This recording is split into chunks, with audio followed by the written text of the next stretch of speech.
But we're so scared to ask ourselves, okay, what do I actually need? What am I feeling being connected to our bodies? Because full circle, we don't feel safe. Do you in order to let that little person in your body free, or in order to make decisions that are aligned, or to be in integrity, we need to feel safe. Because if we don't feel safe, then we're never able to actually hear the answer back. All we hear is our ego chaos. And it's like, well, of course that's going to make the decision that's not aligned, because that's not coming from us. When we feel safe and we can hear and our channel is clear, then we make aligned decisions. Then we can feel into our body and feel connected to ourselves and not be constantly needing to escape.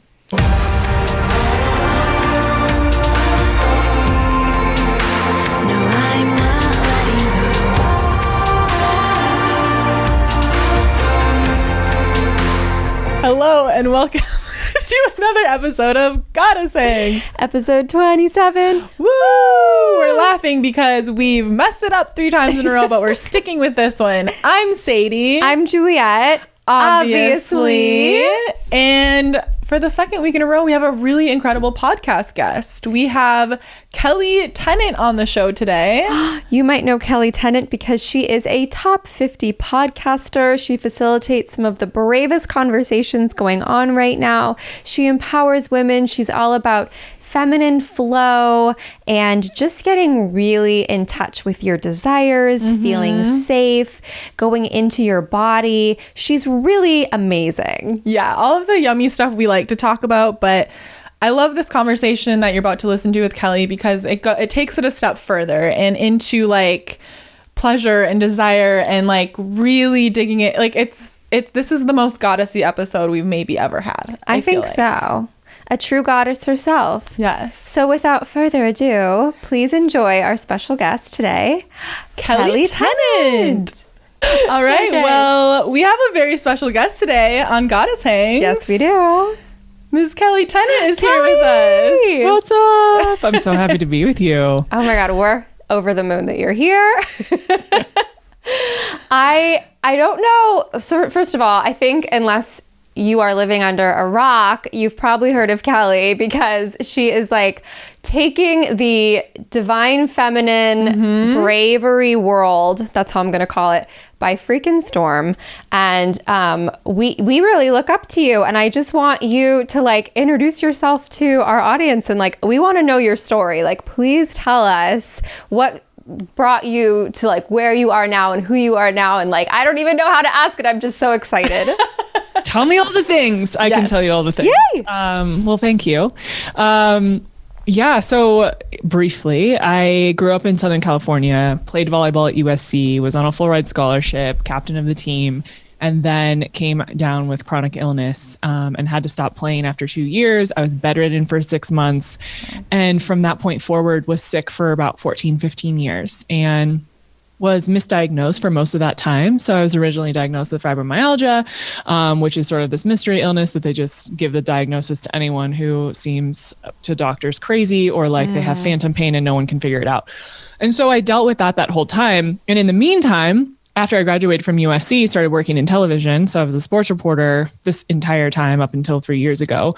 So I did the Lakers and the Dodgers and spent time at ESPN doing volleyball and all the things. And super fun and interesting. Learned a lot about myself. Also totally toxic environment. And I was around men all the time. And I'm sure as you two know, lady friendships are very essential. And being around women and feminine energy is so healing and all the things. And being around men all the time can lead to a lot of uncomfortable situations and things that we don't want to deal with. And that's kind of where I was. And so I realized too that after being sick, I was just kind of grinding. I was just grinding myself into the ground and I wasn't healing. I wasn't feeling any better. And so I left my career, started my podcast. I found functional medicine, Ayurvedic medicine, healed within 1.5 years from all of my illness. I haven't had one symptom since. Wow. And that's what led me into spirituality. My functional medicine doctor sent me to a shaman, and my Ayurvedic doctor sent me to ayahuasca and combo and plant medicine. And that blew my life open. And so for the last 3+ years, I've been on this kind of spiritual, sexual awakening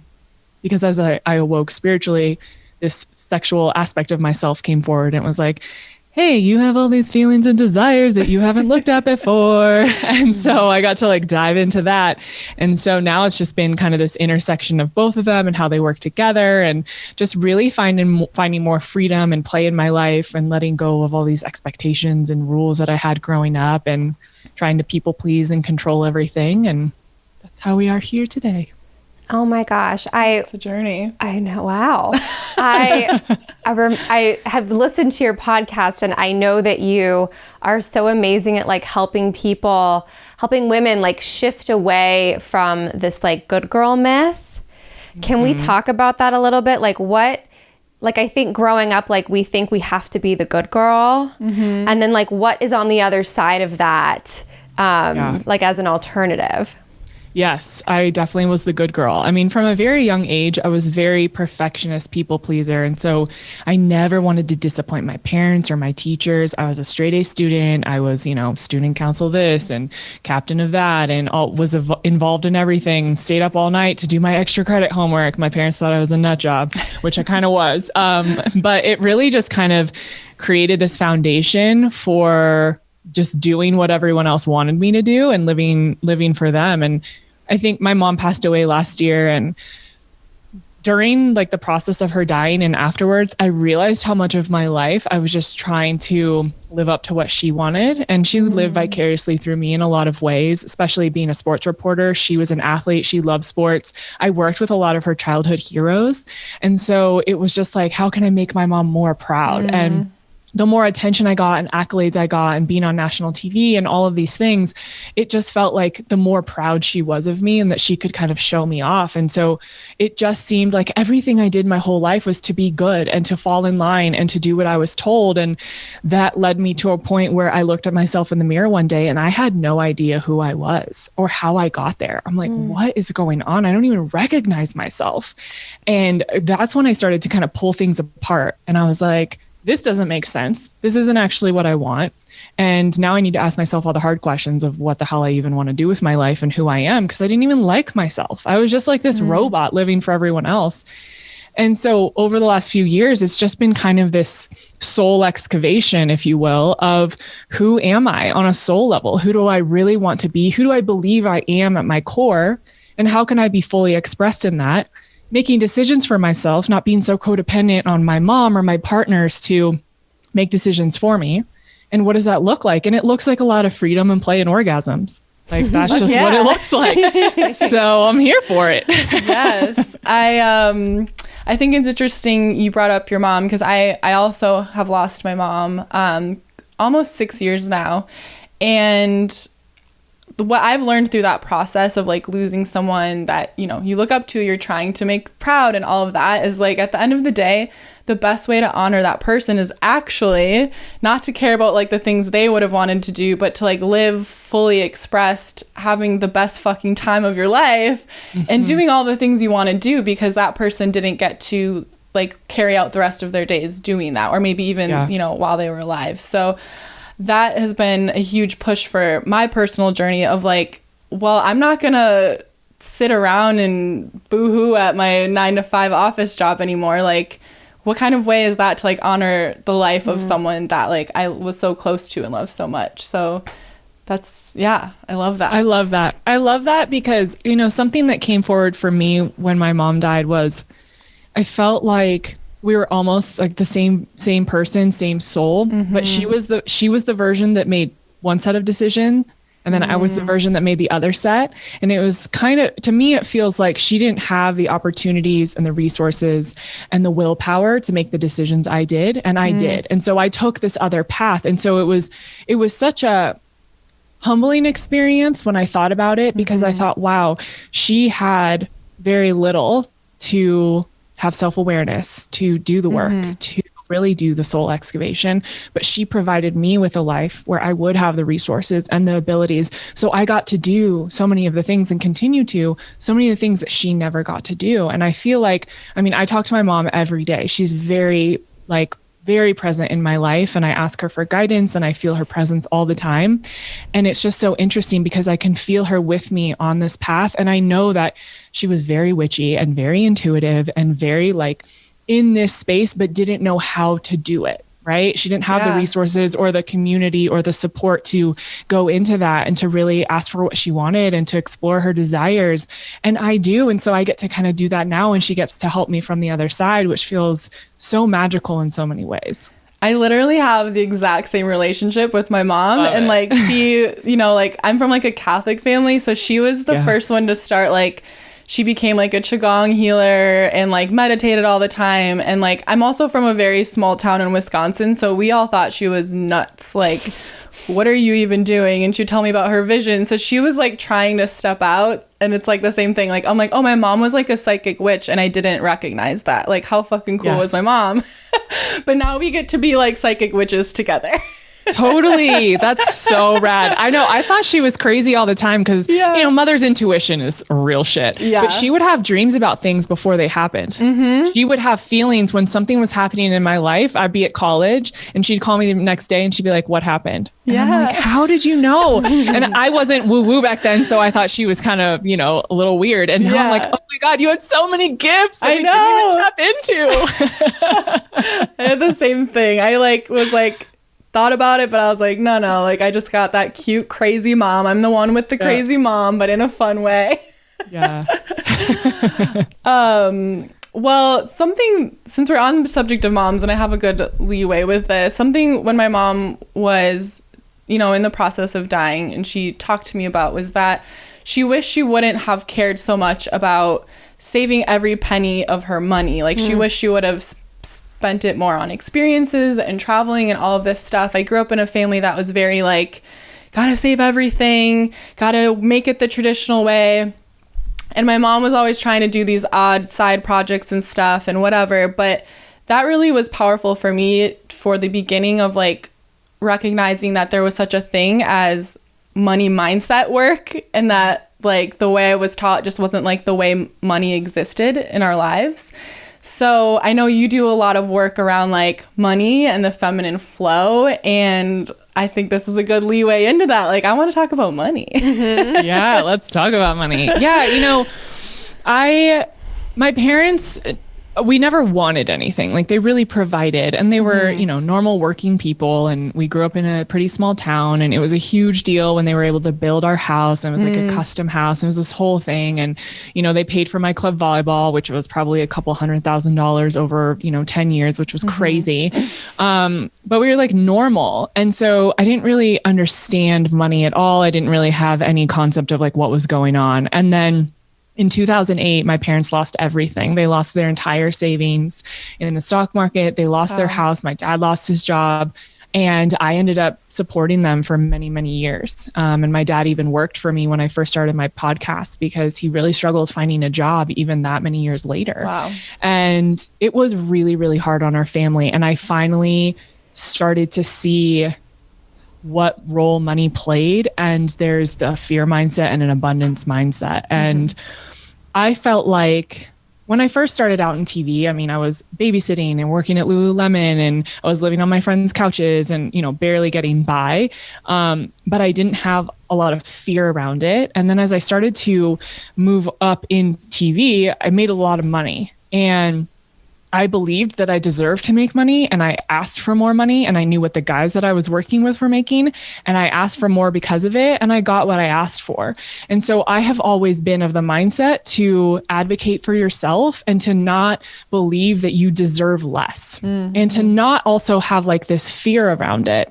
And in the last year, it's become very clear to me, especially in running a business. We have a media company called Soulfire Productions, and we produce a bunch of podcasts, and running that and being the CEO of a company really opens your eyes to finances, because you have to look at it from every angle, right? It's not like just what's coming in. It's I have 9 people on my team, and I'm responsible for their livelihoods, and I have to make sure we're not spending too much and all the things. And at first I had this really tight grip on it, and it was like, okay, this has to be like this, and we have to pay attention to that. And then I was like, why am I doing that? Because I believe in flow and energy. So if I am holding on super tight, what is that doing to the flow and to the energy of my business? causing stagnation and it's causing blockages. And so I released the grip. And I not only released the grip financially, but I released the grip on just micromanaging and controlling the business as a whole. I took myself out of the center of the universe of Soulfire, and it meant that not everything had to come through me, and I wasn't the most important thing, and it didn't dictate my value and my worth. And when I removed myself, it opened up all of the channels. And we had wait lists for months for clients after that. It was like immediate. And the money started flowing in, and it was like, okay, we need this to be able to pay that person. And it just started to appear. And so I really believe in letting go of the micromanaging, in asking for what you want, and for really being clear about how you want things to grow. And I'm not someone who, I don't like vision boards. I don't like, okay, I need to do it like this and it needs to look this way, because it's just another version of controlling, right? And I was reading Marianne Williamson's book, A Return to Love, and there's this quote in there, and I'm going to butcher it, but it's something like, we decide, or we have a vision for something, and it can be really good, but we don't realize that the universe is up here working on something really great for us. We're so stuck in the good that we're going to miss the great. And that's where I am. And that's what I really believe. It's like, I can have a vision and it may be given to me in a totally different way and not look the way I thought it was going to, but it's going to be even bigger and better than what I had thought.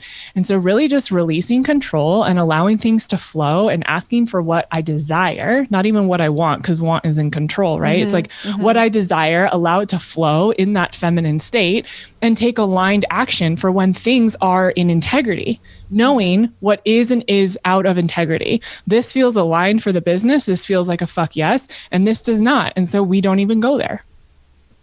Yeah. I love that it sounds like so many decisions are made from your intuition. Yes. Rather than just like, well, I guess logically this does make sense. It feels weird, but like logically, it sounds like that's not how like feminine flow works in like a CEO business entrepreneurial setting. Yeah. I mean, I have been the logical, analytical one my entire life, and it got me to crash and burn. And it doesn't mean that I am not working. It doesn't mean that I'm not, don't have a full calendar and I'm, taking meetings and all the things. But it means that I really just listen. I am in listening as much as possible without trying to control something. I am detached from the outcome. I am detached from even the experience. And I think I've learned that. I was joking with some of my clients. They're very strong, powerful, strong-willed women. And they're like, I do it like this. And I'm like, but I do it like that. And so when you're in the service industry and you have clients, you kind of put your ego aside and you're like, okay, like whatever feels best for you. And you're along this ride, and it's a really great opportunity to learn how to let go, because it's their podcast, not my podcast. And I may have a way of going about things, but if that's not aligned for them, I'm in a support role. And so that's really allowed me to kind of be in this open state of listening and flowing through it. And then I get to learn lessons in those moments that I wouldn't have learned had I been like, no, we're going to do it like this, and this is the structure, because that would mean I'm just so in my ego that I'm not even hearing other opportunities that are coming forward that may be way better than mine, but I wouldn't, I would have blocked it off. And I think the good thing about Soulfire is that I co-founded it with my fiance, and he's very analytical and very strategic and not sitting in the feminine flow. Yeah. And so when I am like in my way of being and I'm flowing, I can go to him and ask for the more masculine approach to things. And it feels really nice because I don't have to go into it. I can ask him to be in support, and it really helps us balance things. And I think it makes us way more productive and way more successful because we're both kind of in our zone of genius and in the way we serve the world best. I love that. Something that came to me as you were talking is, are there like some affirmations or just things that you believe in deeply, like that have to do with like feminine flow and money and business? Like, are there any things that like, because you've shifted your belief to this particular thing, like everything has changed? Yes, 100%. I'm not someone who meditates every day and does affirmations and like does all the things. But when I went through somatic therapy with Connor a couple years ago, when we started the sessions, every time we'd go in, right before we'd go on the table, we would tell our therapist like what our affirmations were and what the things we were taking into our session. And so something that really helped me I never felt safe. And that's for a lot of reasons. And so I worked a lot on safety in these sessions. But when I would say my affirmation to the practitioners, I would say, I am safe. And then I would start laughing or I would start sobbing because I didn't feel safe. It wasn't true. I could say the words, but my body was showing me like, that's a load of crap. You don't feel safe, right? So then I would take that into the session and I would really be in practice with how do I create safety within my body and what is it that I need to let go of to feel safe in my body, in my environment, in my experience. So I would come out of those sessions and they would have us repeat the affirmation after, and I would say, I am safe. And it sat, it aligned, I was able to drop in with it, right? And so safety has actually been a really key piece because I think, especially as women, if we don't feel safe, how are we supposed to feel worthy? How are we supposed to feel like we can share our desires? How are we able to manifest? How are we able to create a vision for what we want in our lives? We can't because we don't feel safe. So we're in fight or flight and we're constantly trying to escape and we're in panic and fear. So for me, it's always coming back to safety. If I don't feel safe, if I feel chaotic, if I feel like I'm kind of buzzing out of my head and my soul's like, what are we doing? Humaning is hard. I ask myself, like, what do you need? Usually I need to take a bath, be in the quiet. I need Connor to hug me. Maybe I need to go be in nature. And I just come back to that place of feeling safe because when I feel safe, I am in allowance, I invite flow, I make more money, I'm a better leader, a better partner, and everything sort of just falls into place because you're grounded, your foundation is solid, and you have that inner knowing. And when you have that, you release all the chaos and the noise around you so you can actually hear and be connected. Does that make sense? Yeah. Yeah, I always like quote stuff. I have no idea where I read it from. We had a guest last week that could like quote like the page of like the author of everything. And I was like, yeah, one time I read this, but something about sort of like as women, we really only need to be in our masculine like 1% of the time. And the other 99% we get to be in our feminine. And I think that points so strongly back to like the safety because our masculine is there to like take action, but the feminine needs to feel safe and allowing like those intuitive downloads to come, the messages to like direct our masculine. But if we don't feel safe within ourselves, like how are we going to communicate that and move forward like from the feminine space, like with that like little bit of masculine energy that we need to move forward? I agree. You know, I have a perfect example. I'm actually going through it right now. So we just found our dream house and we're under contract on it right now. And we found it Friday, the day we got engaged. So congratulations, ladies. By the way. Thank you. But it's so funny. So like a week before he proposed, I was talking to my girlfriends and I said, you know what? I release all timelines. I release any control or need to micromanage any of this because we were looking for a house. I was wondering when we were going to get engaged and get married, and we're starting IVF and all these things happening, right? And so I have been in my masculine of like planning. I'm like, okay, got to do this and then this and then. And I was like, you know what? Fuck it. I surrender like 100%. Whatever happens, happens. Had no idea he was proposing. He proposes 4 hours before he proposes. He just randomly goes online and starts looking at houses super casually, finds our dream house, and we fly home from Hawaii. And the whole time I am sitting with, if this is meant to be, it is meant to be. I am not going to force this. I'm not going to go in guns a-blazing like, no, we're going to offer this much more so that we can make sure we get the house. I'm like, it's just going to flow and it's going to be an easy process. Yep, letting it happen. Be easy. It happened exactly like that because I just let go. And when I am in the feminine, the flow, whatever you want to call it, when I release control and I am just present to whatever the experience is without attachment to outcome, that is always what it looks like. And it doesn't matter what it is, whether it's in my relationship, whether it's in buying a house, running my company. When you sit back and you truly surrender a timeline or control over to the universe and say, whatever is best for me, meant for me, please allow it to align and please show me the way. That is what happens. Yeah. Yeah. Leaving room for the miracles. That's what I always say. Like, you can't decide exactly what you want your dream life to look like because you might be missing out on so much that was meant for you. What made it your dream house? Like, what was the like, oh my God, this is my house?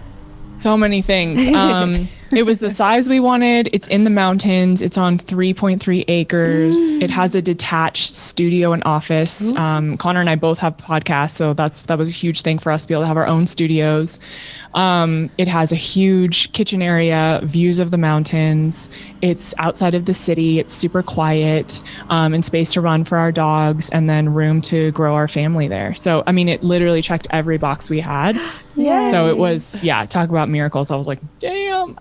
That's amazing. Well, and I love that. So you were saying about, because imagine you'd had a vision board with a very specific house and there was no room for anything outside of that one specific house. So that would have just boxed you in. Instead, it was like, I allow the most perfect, wonderful house for me. And I'm sure this has worked with everything in your life since shifting. Totally. I mean, look, I'm not like anti-vision board, but I think that we really restrict ourselves when we say it has to look this way, because guess what happens? You actually get your prayer or your miracle answered and handed to you, and then you don't even see it because you're so focused on this thing. It's like you got the car exactly the way you wanted, but it was red instead of blue. And you're like, God damn it, I wanted it to be blue. And it's like, you were just delivered the perfect situation or a car or whatever, like relationship, but you can't see it because you're so hell-bent on this other thing that you had going when maybe that wasn't even aligned for you. Right. And so I think it's important to have visions and to create visions for yourselves and to share your desires and ask for what you want, and also be open to whatever is meant to come in and to open your channel to that. I learned this in plant medicine a few years ago. I am someone who likes to know what I'm doing going in and wants structure and wants to know what I'm getting out of it. And for the first time, let that go. And I walked in and I said, I am open to whatever I am meant to see. And I got exactly what I needed. And I'm like, damn, this is the intention I'm living life with now, because I don't need to control this. Whatever is meant to come forward is going to come forward. And I get to surrender to seeing that. And it's always going to be in my highest good. So what the fuck am I doing over here trying to micromanage it when it's not even for my highest good? It's for my ego's little play game we've got going on. Did, okay. Now I want to talk about that. So what was that experience like? What was your biggest, like, what came up or what came forward? I actually, you brought it up. I was about to be like, let's circle back to when you were talking about ayahuasca. Yeah, Sadie's very curious about and all actually, that. I get DMs all the time that are like, please record you and your boyfriend doing ayahuasca together. We want to see that. And I'm like, I don't think I would record it, but thank you for asking.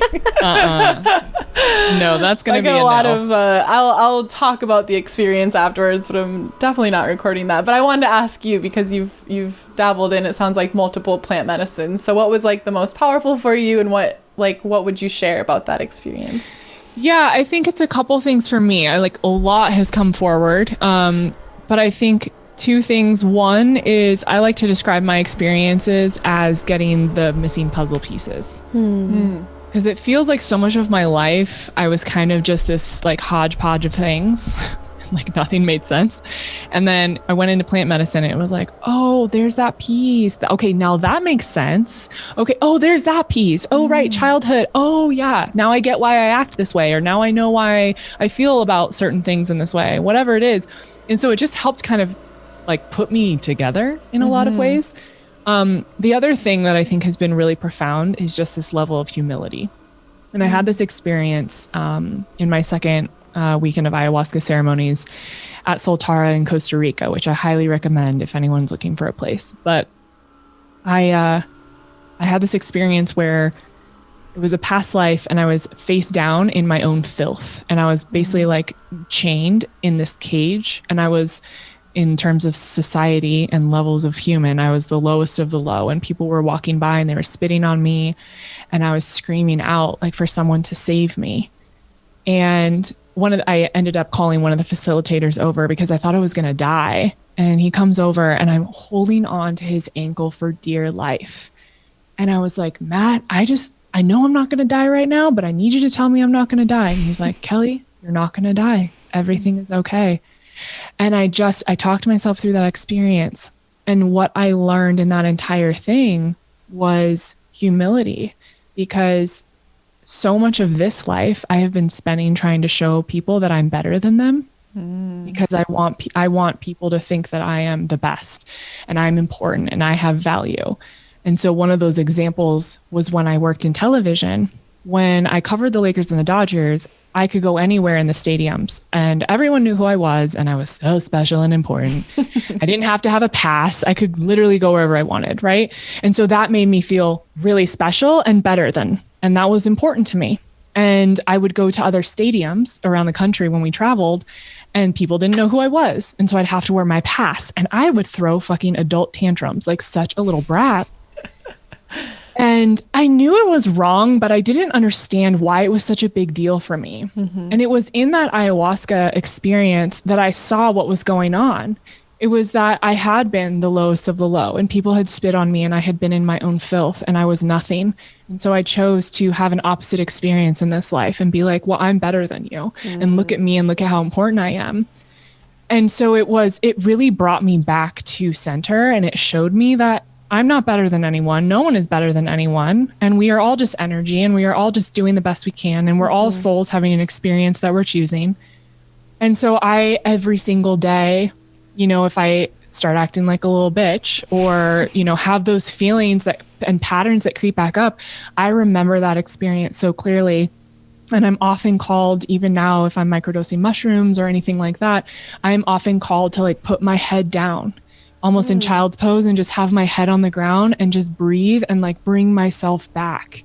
And I think that that's been one of the most important and biggest shifts to remembering who we are and where we come from, and that it's all just lessons. We're all just choosing and living out lesson after lesson. And it's really what you do with it in the integration period after that can transform your life. I had such crazy chills when you were describing the past life. Wow. That's what I love about plant medicine or even astrology or all of these different woo-woo things we can do is it's really just validating and confirming parts of ourselves that we don't not know about, but they're kind of behind these fuzzy glasses. And then as soon as a reader, you go get a reading or you look at your birth chart or I have mushrooms that I use, but it just wipes off those glasses and you're like, oh, I knew that about myself all along, but here's the missing piece. That's what I love about all of the woo-woo. It's just validating and confirming parts of you. Well, and in my experience, Sadie and I have both done some past life regression hypnosis. I'm sure you have. But it's the kind of thing where there were some things that I was able to see where I then was able to let it go because I was oh, that's not really my problem presently. That's just some rolled over, leftover stuff. Now that makes sense to me and now I don't have to hold on to it anymore. So there's just so much magic in looking within and looking back and just it's very special. Yeah, and I think it's having the awareness is super helpful, and then we let go of it because you're right. Sometimes I think one of the problems with doing a lot of this stuff is that we then have a lot of identities and things to attach ourselves to or excuses. It's oh, well, this thing happened in a past life. And so now I'm this way and life is so hard. And it's well, yeah, that could be a way you go with it. Or it could be yeah, that happened. And I choose to live in this frequency and I'm not going to let that define me. And that is not my identity. And I really believe that that is the best way to go about this in order to free yourself from all this stuff, because you're right. It's not yours. Maybe it was something that happened to your grandmother. And yes, it is passed down. And I believe in ancestral trauma 100%. And at the same time, we are always in choice and we create our realities. So if you want that to be your reality, by all means, make it your reality. But if you want to free yourself, you get to choose that. Yeah, that's a good point, and something that I really strongly believe in too is that to me, learning something from a birth chart or from a reading that is maybe not so great about myself, then I can say, oh, I understand why I had a tendency to do that, and I'm gonna let that go now. Whereas sometimes you hear I don't know, oh, I'm just a sad girl because I'm a Pisces, and it's well, you know that about yourself. How about you say, I have those tendencies, but I'm choosing not to do that. We can either get boxed in by this stuff, or we can say, oh, I understand my chains and now I can break free from them. Yes. Have you guys had anyone on that does human design? Not yet. Okay. You have to have my friend Katie Calder on. Done. She is the fucking jam. And she's the one that taught me a lot about this because, you know, a lot of people come to her and she does these readings for them and goes through their human design chart and tells them like, you're a manifestor, you're a projector, whatever. But then they like fully identify with that. And they're like, this is how I am. Same thing with Enneagram. And the thing that Katie always teaches me is that we are always in choice and have free will. And like our lives are not dictated by this thing. And there's the shadow side. I'm a manifestor. So there's a shadow side of a manifestor and there's the light side and there's the awakened side. Right. And so it's always I'm butchering this because I don't know shit. I listen and then I just do whatever. But she will say it much more eloquently. It's like you work through a certain line you have on your chart and then you have healed that part of yourself. So you're no, that's not defining you. And we're always in choice and have the ability to do that. But I think, you know, we feel more comfortable in having a label or an identity. It's like, well, this is how I am, like you said. And I just don't believe that we have to live life that way because we're releasing ourselves from one set of expectations and lies and then setting ourselves up in another set of expectations and lies. And it's like, well, you're just bypassing this whole thing and just recreating a different scenario to confirm your belief. What if we didn't do that? What if we truly set ourselves free and lived in like a constant state of change and evolution, which is basically what the human experience is meant to be? I remember many years ago being very annoyed that my astrology sign was what it was. And I was like, ugh, I wish I was a different one. And now I'm like, that's so silly. Like I'm not bound by the description, you know, like and it's true. My description's very accurate, but there's other things that I want in it. I want some Aries qualities. I want some fire sign qualities. I'm a lot of water. And so it's very freeing, like what you're saying. And I agree that this world can sometimes become a little suggestive. And that is, I think even like when Sadie and I do our readings, like we do like our psychic medium readings, we're very careful to say like, this is what I'm feeling at this moment. That doesn't mean that that's the ultimate truth, the ultimate outcome. That doesn't mean that people can't change their minds. It doesn't mean that you can't change your mind. That doesn't mean that things can change. I had a lot of strange experiences with psychics growing up that were like, this is exactly how it will go. Yes. Thank you. And I hated that. And they were wrong. Yes. I had a reading with this woman and I'm very particular about who I work with because of what you're saying. Yeah. And I did this because I heard this woman on a friend of mine's podcast and I was like, oh, okay, I really want to work with her. And the woman I work with has been really sick. So she's been unavailable. So I did the thing. Shouldn't have done it. The whole time, she's just basically giving me like her personal advice. And then she goes on to tell me like, oh, you and Connor, you're going to die within a couple days of each other, but you're going to be like 90. You have nothing to worry about. And this is how it is. And I've never had a psychic or like no reading has ever been like, this is when you're dying and this is how it looks. I'm like, have you ever heard of free will? Like there's so many things that could go on. And I just, it really rubbed me the wrong way with the way she was so finite and like definitive about it. Like, this is how it is. I just thought, I don't really feel like this is an accurate kind of depiction or the way you're meant to read. I don't do that stuff. So I don't know, but it left me in a weird space. Yeah, I mean, there are definitely people who are seers like that see into the future, but if they're a like, one, what am I trying to say? Like an ethical one, they're very like, this is the most, it's a mathematical equation, what they see about the future. It's like, this is the most likely outcome based on everything so far. But every person that, you know, sees the future that I've followed or listened to, they're always very clear on like, again, most likely outcome. But free will, like anything can happen at any time. And it makes me sad because a lot of the readings I do, the first thing that people say from feedback was, I was so scared when I first signed up, and then it's like positive, or I was so nervous to open your reading, but then I feel so free and open and whatever now. So I'm grateful that I can be that person, but I'm like, who are these people out there that are like traumatizing these poor I know. What are you telling people? Like, I don't know. It's just, there's a lot. Yeah. The psychic world's a hot mess, I think. Well, I mean, don't you guys think, this is what I'm feeling at least, is that spirituality is now a multi-billion-dollar business. And so everyone and their grandmother can do Akashic readings, past life regression, psychic readings, blah, blah, blah. Everyone's making an oracle deck. And, you know, I'm here for all the things. And at the same time, there is a very light and dark aspect to this. And when you get money involved and you see that you can take advantage of people, then that's kind of what's going to happen. Yeah.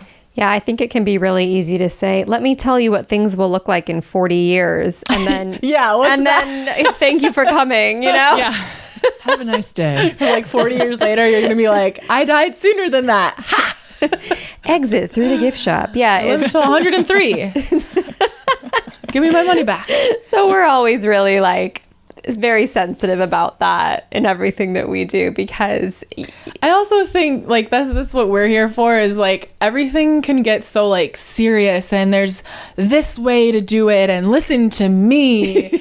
And we're like, no, there's no one way to be spiritual. There's no one way to like tap into your intuition and your own, you know, like psychic connection and whatever. Like this is all just fun, and it's going to be completely unique for every individual. And that's like why we wanted to start this podcast and these conversations, because it's like, all right, everybody, like let's just like have a laugh for a minute. Like Yeah. we're getting a little too, I don't know, some people that I started out following when I started getting more spiritual and opening up, I had to unfollow because I was like, what are you doing? You're telling people it's exactly this way and you have to do this and that. I'm like, no.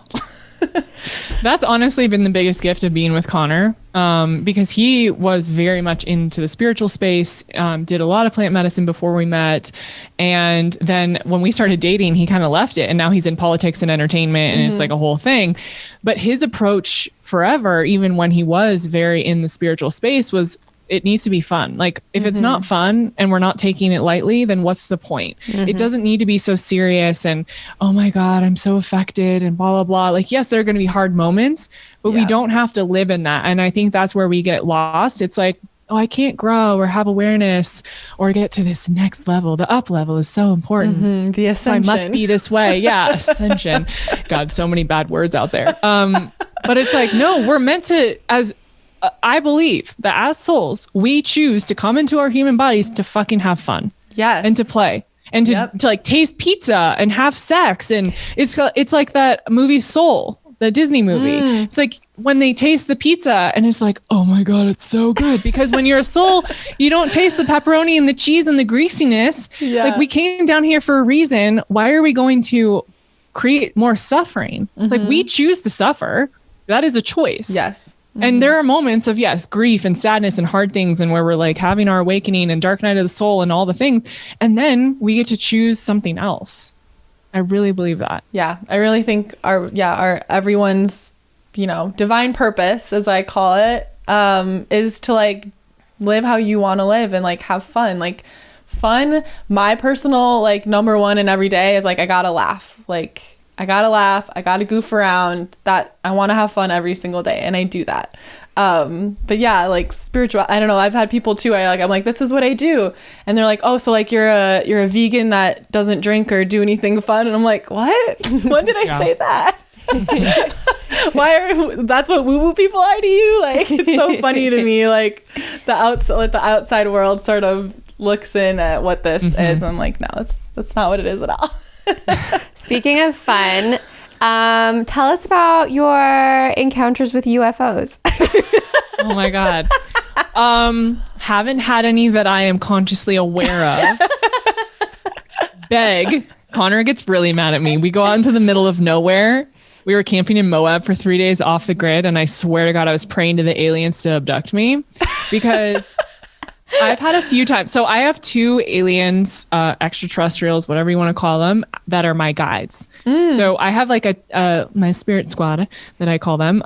And so it's my mom, my grandmother, my great uncle, our puppy who passed away. Aww. And then I have these two alien entities.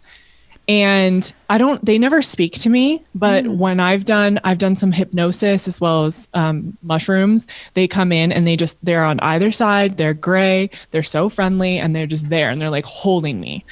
And I had this one experience where I was getting body work done with this incredible he's not a shaman, but he's, that kind of person where he's like facilitating plant medicine, super incredible healer. And he's working on me. And afterwards we start talking and he was like, what came up for you? And I said, well, I haven't been sleeping in months. I said, and now I know why. I have aliens coming and working on me every night. And they're basically what was the word I used? Like activating me and like plugging me in and like reworking my whole system. And so I can't sleep because my system is on all night because they're like tinkering with me. And so I'm like in a ship and I'm on this table and everyone's super friendly. Like it's not scary at all. It's like kind of bright and they're all walking around and they're like plugging stuff in and moving. And then they like drop me back in. And so I didn't sleep for months. And that was the vision I had. I was like, oh, and it was so normal. And I was like, oh, this is what we're doing. And so that's my alien thing. That's an amazing alien story. You're like acting like, oh, it's not that good of one, but they work on me every night. I go to the ship and then I wake up. No. But I know, so have you watched Close Encounters of the Fifth Kind when they talk about like how to contact? Yes. And when they all sit in circles and like do the thing. Yes. So I try and do that all the time because I live by the beach. So I just like go to the beach and but I also live close enough to LAX that there's always the planes circling out and over. So I'm like, is that one? Damn it. No.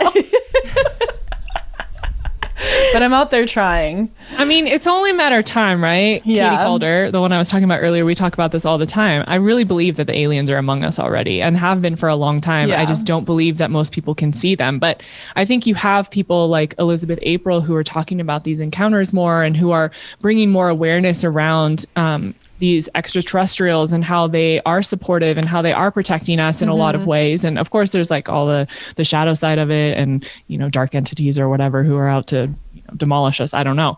But I think having more people who are having more of these experiences and opening up. And then you also have doctors who are like, yeah, this is a real thing. And the guys who do all these documentaries and they're showing, it's becoming more mainstream. And I think that as the government has released more documents proving it, it helps people see that it's not just some crazy thing.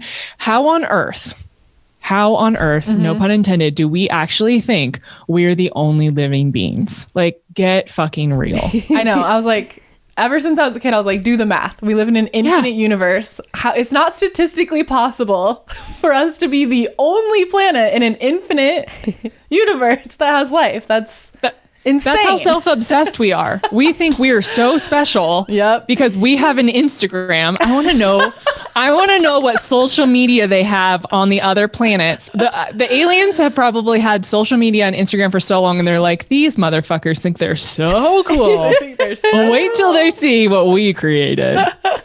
Telling you. I love it. I'm obsessed. We love UFO talk. We love alien talk. I know we had to sneak that in. We ask everybody. I'm all in. What else? Would you like to talk a little bit about, because I've listened to a number of your podcasts that talk about like giving yourself permission to feel your desires. Like even if you don't, run away from your relationship and actually do the thing, let's say. Or I shouldn't say run away from. You know what I'm saying? Yes. Like do like a complete 360 on life or something? Right. I'm just saying like that people are afraid to even like have a fantasy, or people are afraid to like feel the desire. They shut themselves off. They sell themselves short. They don't like let that like mental pleasure even happen. And I have a feeling that by allowing that desire to happen, it like overflows into other desires of your life. So can we chat about that for a little bit? Yeah, totally. I mean, I really believe that. That's why I think my bio says something around sexuality and spirituality in the intersection, because I really believe they're the catalyst for each other. And for me, when I first realized that I was like sexually interested in women, I was having so many meltdowns because I too was raised Catholic and was raised in a small town. And not that my parents raised me to be like anti-gay or anything like that, but it was kind of like, that's a thing for the other people. That's not for me. And so I thought it was really weird when I started having these desires. I thought something was wrong with me. And all I kept hearing in my head and my ego repeating over and over with like this really scary, like villainous voice was like, you're disgusting. You're gross. What's wrong with you? You're going to disappoint your parents. Like, you don't do this. And so I just kept kind of living in that spiral of like, that's not allowed. And I wouldn't let myself feel or talk about anything that I was curious about because I was so scared of what it would mean about me. And I remember one day, Connor and I were on the couch and I'm having a meltdown, and he just looks at me and he goes, you know what? You just need to let yourself feel what you want to feel. And it was such a light bulb moment for me because I didn't even realize that I was suppressing myself. There was no one else around me anymore telling me you're not allowed. I'm 33 years old. Like, I'm not going to get grounded. And if I disappoint my parents, like, I've kind of done that in a few ways already. So like, let's just fucking add it to my tab. And so once I started really letting myself feel things, I started verbalizing them and I started sharing with Connor. I started writing my journal, talking to my therapist about it, telling my friends. Everything changed because when you don't let yourself feel what you want to feel about anything, not even just sex, you're just holding yourself back. And back to the energy and flow conversation, if you're doing that in the divine feminine, you're basically pushing this down. How are you ever supposed to be directly connected to yourself, to your knowing, to your intuition? You can't, because you basically put a block off right there. And so you don't have access to that aspect of yourself. You're like, nope, not allowed. Don't talk to me. We're not here for that. And so you're always going to be disconnected from your body and your intuition. So when I started letting myself feel what I want to feel, I had this vision of like this tiny little person who was inside my womb. And it was like, I don't know why this is what it was like, but it was like, she escaped. I'm loving I'm this. here. Someone animate this for us that's following us. Yes, please. And it was like this little person had been finally set free and she was like, I'm here, bitch. And I'm like, yeah, you are. And so then we kind of like worked together rather than me pushing her down and saying, you're not allowed, you're gross. And that truly opened up my whole life because it allowed me to let go of that fear and that control, the identity that I had, the perfectionist, the mask that I had on because I wanted you to think that I'm a certain thing and love me and blah, blah, blah. I was like, well, fuck it. This is who I am. Like, take it or leave it. I don't really care. Because I feel more connected to myself and more true to myself than I ever have. And that's what matters. And so it's just like this level of allowing yourself to be who you are and inviting in pleasure and inviting in the true nature of who you believe you are meant to be in this world. I love that. When I've, in the past, like there was a couple times when I locked myself into a really stressful, like 8 to 5, 8 to 6 kind of job. And after the first week or so, there was a little person in my body. I swear, I know what you're talking about. And she had her hands on the bars of like a cell. And she was like, let me out of here. And like that meme that's like, let me. Yeah. And once I quit that job, she got very happy and just calmed down. Just was like, and she only, like that little part of me, like only really comes up if I, which it doesn't anymore because I make really different choices now. But if I like lock myself into something where I know I'm not going to have time to do like the things that matter to me and my art and my music, and she just gets real mad and she shakes. And then when she's happy, she's like sitting on her throne, and you know, it's so I know exactly that. Maybe I don't know if she was in my womb, but she was somewhere. Well, it's like it's the internal battle that so many of us talk about, right? It's like, well, I want this, but then I also feel that, and it's this constant conflict we have. And I believe that the cure for that is just asking yourself what you need. Like you knew you needed to make a different decision for yourself and move in more into alignment. And that's really what it always comes back to. But we're so scared to ask ourselves, okay, what do I actually need? What am I feeling? Being connected to our bodies, because full circle, we don't feel safe. So you in order to let that little person in your body free, or in order to make decisions that are aligned or to be in integrity, we need to feel safe.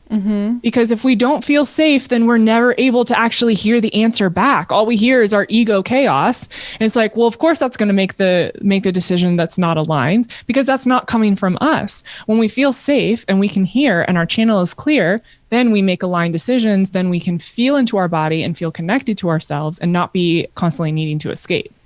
And when we feel safe, we trust ourselves. Yes. Yeah, it all comes back to safety. I love how we kind of circled back to that. And I think what I'm trying to say, I haven't talked about this on the pod before, or even really with Juliet, but back to like sexuality and desires, I was thinking about what you were saying and how like our outer world can really be a reflection of our inner world.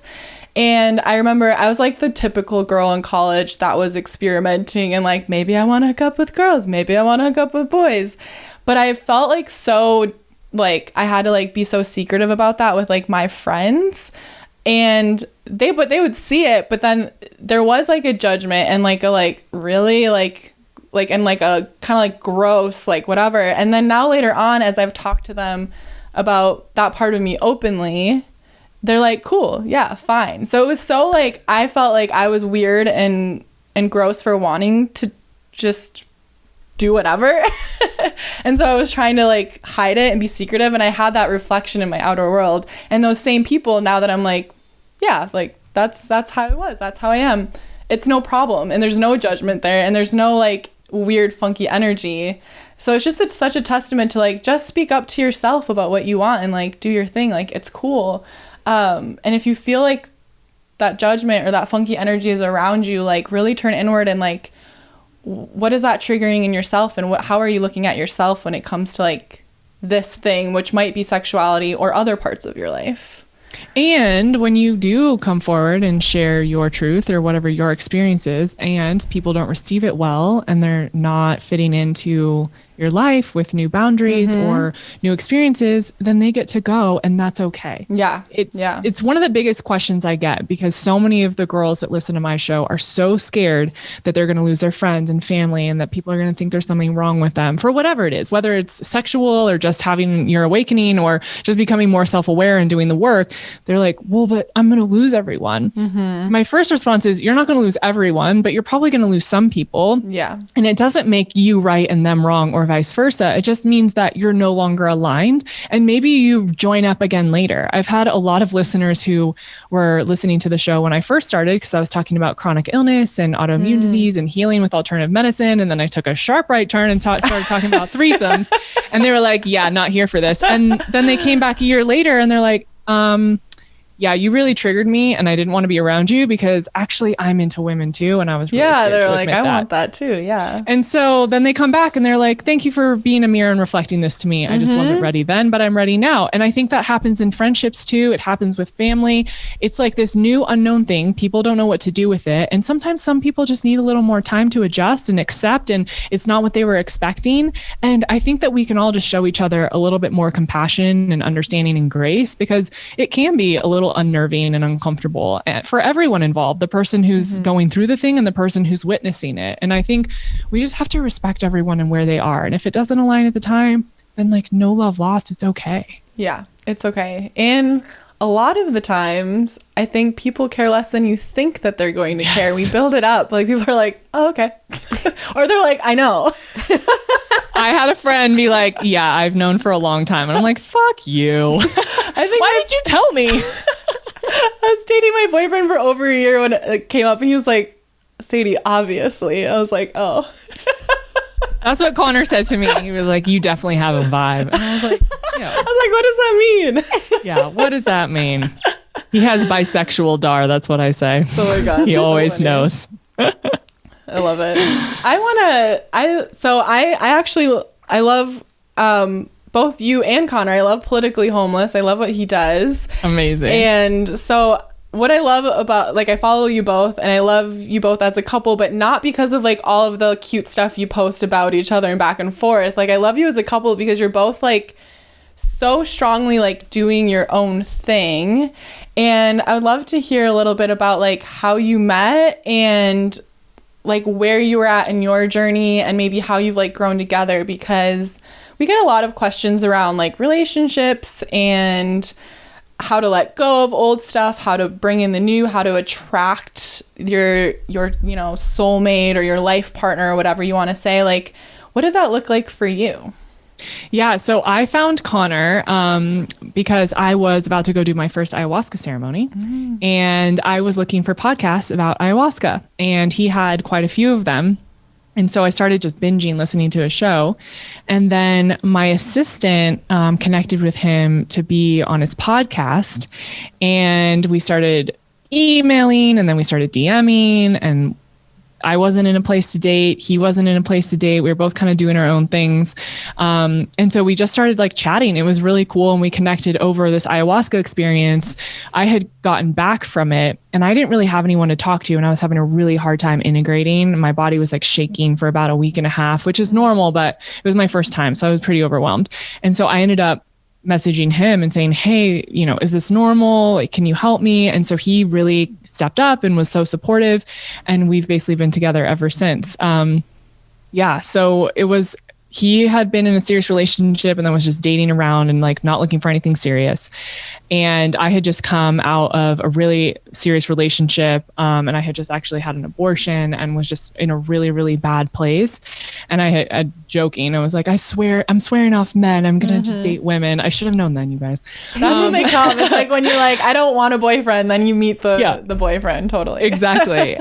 Yeah. And it just happened really fast. We moved in together after a couple months. And then we ended up moving to Colorado together about 6 months after that and starting our company and our podcast and getting puppies and doing all the things. And it's funny because when we met, his show was The Realness, and he was a dating coach. And so he worked with clients, and it was all about relationship and spirituality. And it was very like a pragmatic approach to it. But that's how we met. Like we were both very much in the same space. And then when we moved to Colorado and then COVID hit, it changed his whole dynamic because people weren't dating. People weren't even going out and being social. And he's like, I can't fucking do my job. And so he had already been into politics for a long time. And he decided, I think I need to do something with this. So he changed everything and started his podcast and doing Politically Homeless and doing solo shows and really diving into that. And I kind of dove more into what I was doing in the spiritual space and sexuality. And it's been really cool. We were actually talking about this the other day, how grateful we are that we're both in different places now, because I think not that we were competitive, but there's definitely like, we were doing similar things. And so it can get a little weird, and it can also get like really exhausting talking about this stuff all the time. Totally. And so now we get a balance between his like deep rooted political shit that I mostly don't understand. And then I get to tell him yesterday, I was like, well, when I talked to our puppy who passed away and he said that he was going to do this, and he's like, okay. Or like I was supposed to do a spirit babies reading with my friend Emily, the medium, last night. And I was like, and he's like, what does that even mean? I said, I'm going to talk to the spirits of our children. He was like, shut like, what the do you fuck think up. It means? Yeah. And I'm like, duh, like this is normal. And he's like, you're fucking crazy. But it's great because we have a really cool balance and we really respect each other. And it just brings a lot of nuance to the relationship. And we're both people that really like to teach and learn. And so we get to teach each other new things all the time and be the student. And so I think it keeps our relationship fresh and fun and just different every day.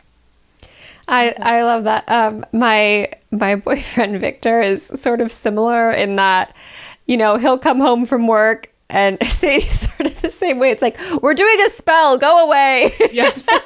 And he's like, all right, I'm going to make a steak and watch anime and we'll meet up after. Yep. So true.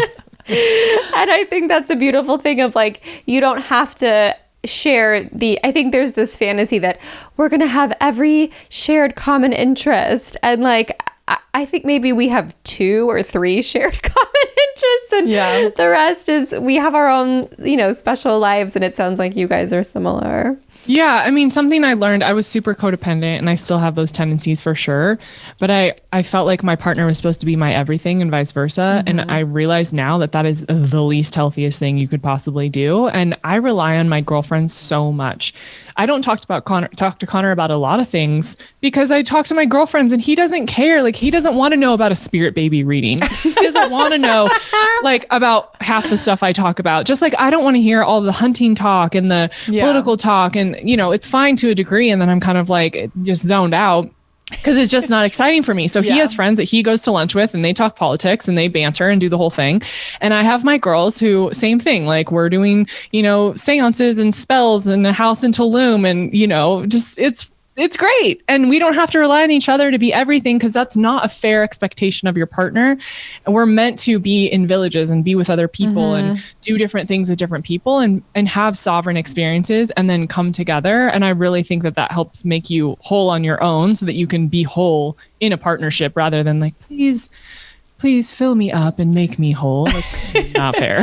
Yeah. I always think it's funny when, everyone I think it's fine to call your partner your best friend, but like to me, like my best friend is like what you're describing as like it's this different thing. And my boyfriend is my best friend in a romantic way, but he's not like, oh, I don't want to like marry my best friend. Like I want to have best friends and then I want to have the romantic best friendship, but it's not the same thing to me.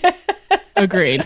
I feel the same way. Like I'm gonna talk to my girls about gross shit and like weird stuff, and then we're gonna have a separate kind of relationship. It takes a village. Yes. Amen. Oh my God. Well, should we ask about what being a goddess means? Oh yeah. So we always like to ask like since we're goddess hangs, what does being a goddess mean to you? Like what's the embodiment of goddess energy? Yeah, this is such a good question. I think that there are different chapters in our lives where we could have different answers for this. For me right now, it really feels like being embodied within myself, really connected to my body and asking for what I want. Because when I am in that type of energy, I feel really expansive. I feel really sexy. I feel very connected to myself and to that energy that I'm creating. And so I just feel this like innate power and knowing from being in that space. And that to me feels very goddessy at this point in my life. I love that. Thank you. So, like, where can our listeners find more of you? How can they work with you? How, like, what do you have to offer that you like the listeners what to do you know offer? about? Give us all the things. If you go to KELLITENNANT.com, you can see all my offerings there. I actually have this really cool workshop. It's 3 hours. And it's, do it yourself, but I guide everyone through, it's called Unleash Your Goddess. And it's really coming into alignment with yourself, sharing your desires, writing down the things that you are scared your mom's going to see, and just really being honest about what you want, and creating that vision for your life. And we do movement, we dance, we play, we share, and it's really just supportive for women who are ready to take that step, but don't want to do it in a live experience because it's a little scary sometimes. And so you can do that on your own. So I love that workshop. And then there's a few other things in there if you want to connect. And then if you want to DM me or chat, I'm at Kelly M. Tennant on Instagram. Yay. Oh my gosh, that sounds amazing. And listen to Kelly's podcast, The Kelly Show. Yes. Kelly Show. Yes. Oh my gosh. Well, this has been just such an amazing, empowering, exciting time. We're so happy you joined us. You have to let us know if you're ever in LA. We have to hang out. Yes, please. I will. I promise. I would love that. And same to you. If you're ever in Colorado, let us know. Where are you in Colorado? We're in Denver. Okay. Yeah. We're trying to, my boyfriend's a comedian, so we're trying to get him to book there. So I'll let you know. Oh yeah, please do. We'll come watch. Connor loves comedy. So definitely want to do that. I also think that Connor should be on Craig is my boyfriend's his podcast. It's called Community Service, and it's not really about politics, but I think they would have a fun dynamic. So I'm gonna set that up. Yeah, let's do that. That sounds good. Connor needs more friends in that space, so Perfect. Let's hook them up. Men friends. There we go. Well, thank you, girls. Thank you, Kelly.